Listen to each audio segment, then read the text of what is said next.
केवल 9 दिन तक देवी की आराधना कर लो, नंगे पैर ले लो, या किसी देवी जी के मंदिर में जाकर नंगे पैर झंडा उठा के, ध्वजा उठा के, चुंदड़ी पकड़ के माता जी के मंदिर तक चले जाओ।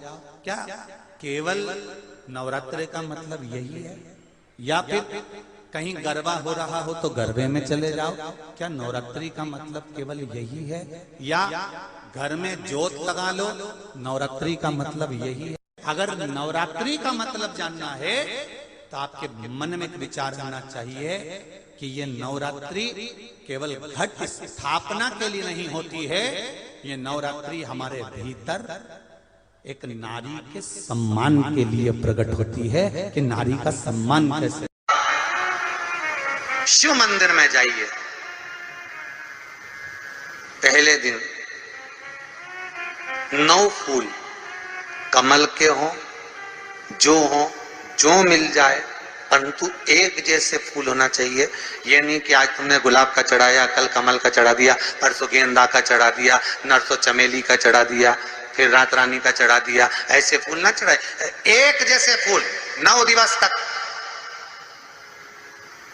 सीते, हे जानकी, हे पुत्री, शिव मंदिर में जाकर अपने पति का स्मरण कर कर, कार्य का स्मरण कर कर 9 फूल प्रथम दिन घी का दिया लगाकर आप भगवान शंकर को कामना कर कर समर्पित करती हो। दूसरे दिन वही फूल दुगने हो जाना चाहिए, 18। तीसरे दिन फिर 9 जोड़ लो। किसी भी स्थान पर, किसी भी स्थान पर, यदि हमारे घर में 2 शिवलिंग है, नहीं है, तो किसी अपने घर के गमले में, बगीचे में 2 पार्थिव लिंग का निर्माण करें। 2 पार्थिव लिंग, उसमें एक शिव जी का स्मरण करें और एक में माता पार्वती जी का स्मरण। देवाधिदेव महादेव के 2 स्वरूप, 2 लिंग प्रकट कर कर, एक पर 9 पुष्प लाल और एक पर श्वेत पुष्प 5 समर्पित करें। बाबा की आराधना करें, घी का दीप लगाएं, पूजन करें और बाद में उन शिवलिंग को, उन पुष्पों को विसर्जन करें। किसी भी नदी में, तालाब में, बावड़ी में, अगर वहां नहीं विसर्जन कर सकते हैं तो किसी वृक्ष के नीचे उनका विसर्जन करें। पर ये नवरात्रे, ये जो गुप्त नवरात्रे हैं, इस माघ महीने में जो गुप्त नवरात्रि आती है, इसी के अंतर्गत इसका पूजन है। एक बार हमने पहले वर्णन किया था, जिसके यहाँ संतान नहीं होती उसके लिए भी पहले श्रृंगी ऋषि ने नवरात्रे का बड़ा वर्णन किया। नवरात्रे के लिए कहते हैं कि नवरात्रे के अंतर्गत 9 लाल फूल और 5 श्वेत पुष्प, ये दोनों। लोग कहते हैं नवरात्रे में हम देवी की आराधना करें, नवरात्रे में हम भगवान की आराधना करें, पर शिव महापुराण की कथा कर रही है, भगवान शंकर का चरित्र कथा है।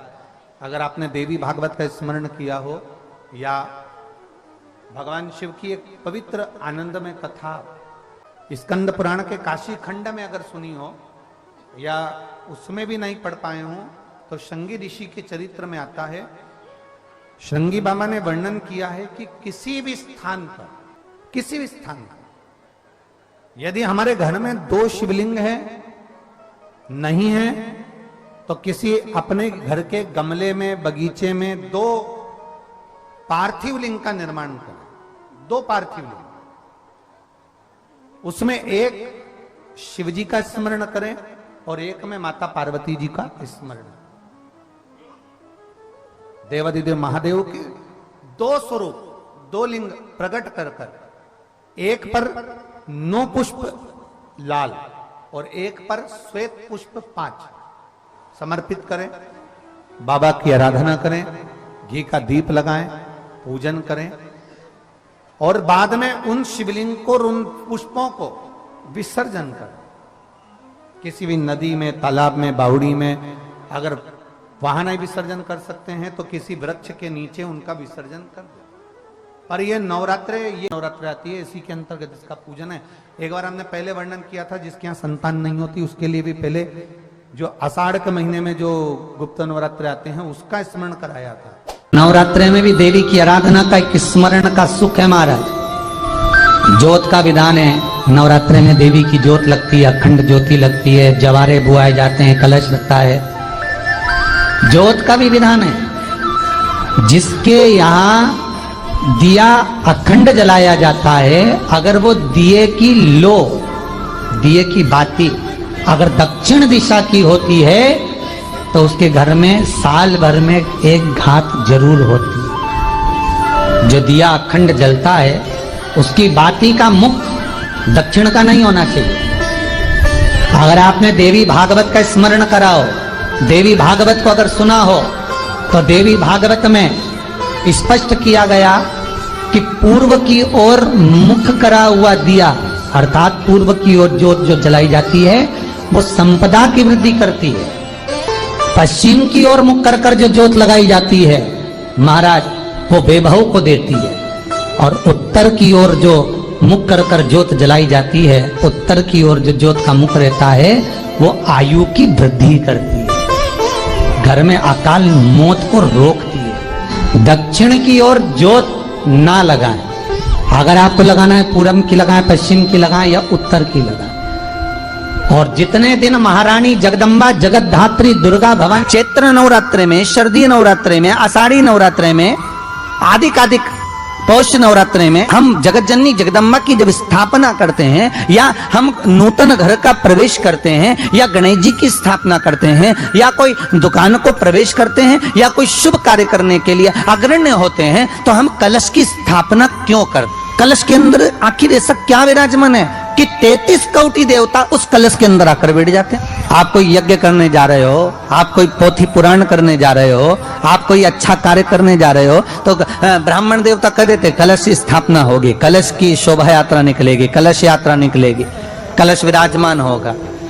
उस कुंभ की, उस घड़े की महत्वता कहां से प्रकट हो गई? शिव महापुराण की कथा कहती है महाराज, भगवान ओघड़दानी शंकर स्वयं आद्य शक्ति जगदम्बा से कहते हैं कि जगदम्बा तू क्या चाहती है बोल। तो जगत जननी जगदम्बा कहती है कि जहां मैं हूं वहां शंकर है, ये आपने कह दिया, पर जहां शंकर है वहां पार्वती का होना जरूरी है। उसके लिए सिद्ध करने के लिए एक स्थान ऐसा बनाया जाए जहां पर शंकर विराजमान है और शंकर के साथ पार्वती विराजमान है। तो शिव जी ने कहा पार्वती, उसके लिए मैं तुझे एक सुंदर कलश का निर्माण कर देता।